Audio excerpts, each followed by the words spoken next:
Ukraine रूस युद्ध ने बदली दुनिया की तस्वीर।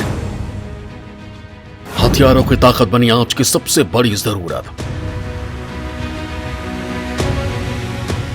हथियारों की होड़ में दौड़ने लगे दुनिया के सभी देश। लेकिन क्या होगा अगर भारत के पास आ जाएं वो हथियार जिन हथियारों ने महाभारत में मचा डाली थी तबाही। दोस्तों, यूक्रेन रूस के बीच हो रहे युद्ध के बाद मानो पूरी दुनिया की कहानी बदल सी गई है। जो देश एक दूसरे से आगे भागने में लगे हुए थे, वो दौड़ मानो अचानक से रुक गई। जहां पूरे विश्व का ध्यान विकास और आगे बढ़ने में लगा हुआ था, आज पूरी दुनिया उसे छोड़कर तीसरे विश्व युद्ध के डर के साए में चली गई है। विकास और आधुनिक जीवन से हटकर सबका ध्यान हथियारों पर चला गया है। सभी देश ये देखने में लग गए कि उनके पास दूसरे देश का मुकाबला करने के लिए कितने हथियार हैं और कैसे कैसे हथियार हैं, साथ ही इन हथियार की ताकत कितनी है। इस युद्ध ने हथियार की वो दौड़ शुरू कर दी है जिसकी तरफ फिलहाल हमारा ध्यान ज्यादा नहीं था।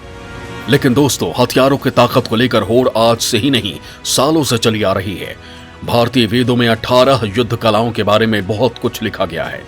पुराने समय में आज के दौर जैसे ही आधुनिक अस्त्र शस्त्र थे, इसका जिक्र वेदों और पुराणों में मिलता है। उस समय की तकनीक आज के समय से अलग थी, लेकिन अस्त्रों की मारक क्षमता उतनी ही थी जितनी की आज के दौर के हथियारों की है।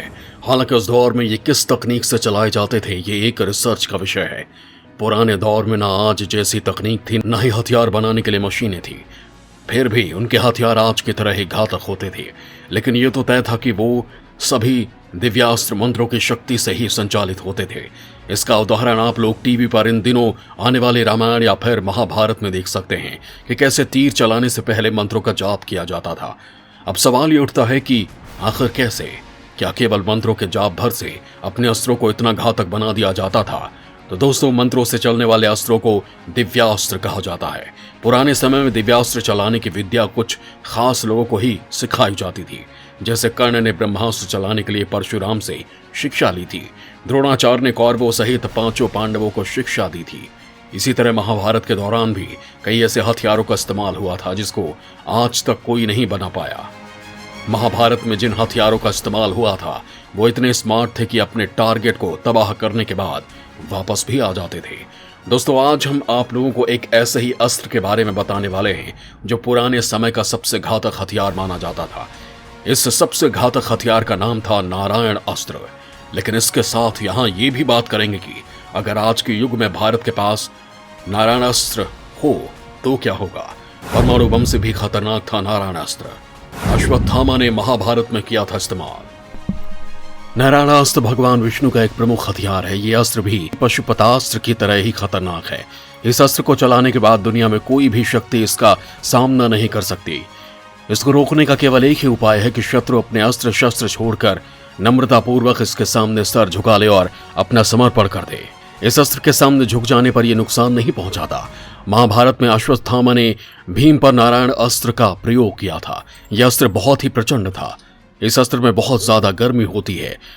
धनुष से निकलने के बाद इस अस्त्र ने चारों ओर आग की बारिश कर दी थी, जिससे लोग जलने लगे और बचने के लिए इधर उधर भागने लगे थे। अश्वत्थामा की तरफ से छोड़ा गया नारायण अस्त्र भीम की ओर तेजी से चलने लगा। लेकिन भीम भी हार मानने वालों में से नहीं थे। वो भी इस अस्त्र का मुकाबला करना चाहते थे। जब भगवान कृष्ण ने ये सब देखा तो वो समझ गए कि भीम इस अस्त्र को नहीं रोक पाएगा। श्री कृष्ण उसी वक्त अर्जुन का रथ छोड़कर भीम के पास पहुंचे और उन्हें सारे हथियार डालकर नारायण अस्त्र के सामने झुकने को कहा। भीम ने बिल्कुल वैसा ही किया तो नारायण अस्त्र ठंडा हो गया और वो उनका कुछ नहीं बिगाड़ सका।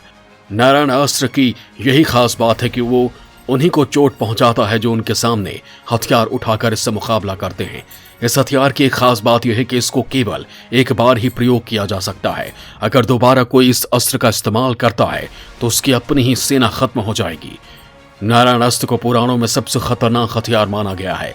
माना जाता था कि इस अस्त्र का दुनिया में कोई तोड़ नहीं है। हथियारों के एंगल से देखें तो सतयुग में हम आज के मुकाबले ज्यादा एडवांस थे, क्योंकि उस समय के हथियार बिना किसी ईंधन के सिर्फ हाथों से चलाए जा सकते थे। उदाहरण के तौर पर नारायण अस्त्र और ब्रह्मास्त्र को देख सकते हैं। इन दोनों की मारक क्षमता आज के परमाणु बम से भी ज्यादा थी। इसे मारने के लिए किसी ईंधन या टेक्नोलॉजी की जरूरत नहीं पड़ती थी, बस इसको चलाने के लिए मंत्र पढ़ना होता था।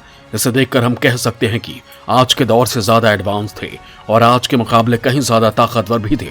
लेकिन अगर हम आज के वक्त को लेकर बात करें तो हमारे जहन में यह सवाल उठता है कि अगर आज भारत के पास नारायण अस्त्र होता तो क्या होता? क्या मोदी इनका इस्तेमाल करते? अगर करते तो फिर भारत के दुश्मनों पर क्या असर पड़ता? क्या हो अगर भारत के पास आ जाए तिलिस्मी हथियार? चीन पाकिस्तान की क्या हो फिर चार? भारत की ताकत के आगे कैसे नतमस्तक होता चीन? नारायण अस्त्र के आगे कैसे अमेरिका होता नतमस्तक?